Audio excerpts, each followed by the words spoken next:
رمضان ما بقاش ليه طعم زي الأول. زمان كان بيبقى فيه فرح وانبساط وعيلة بتتجمع وصواريخ وزينة وفوانيس. دلوقتي مفيش.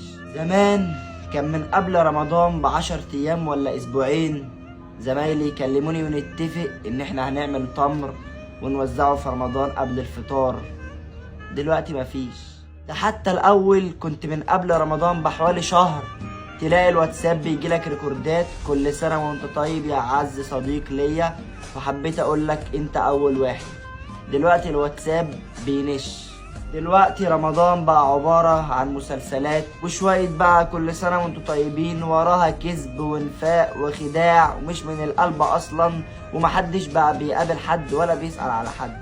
زمان كنت بلم فلوس الزينة واعمل الزينة في الشارع عندنا. كبرت شوية بقت العيال بتلم فلوس الزينة مني، بدفع زي الناس.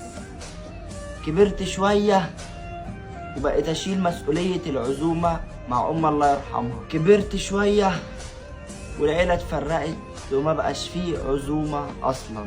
وحاليا ما بقتش حاسس ان في رمضان، ومش مشتاق لرمضان ولا العيد زي زمان.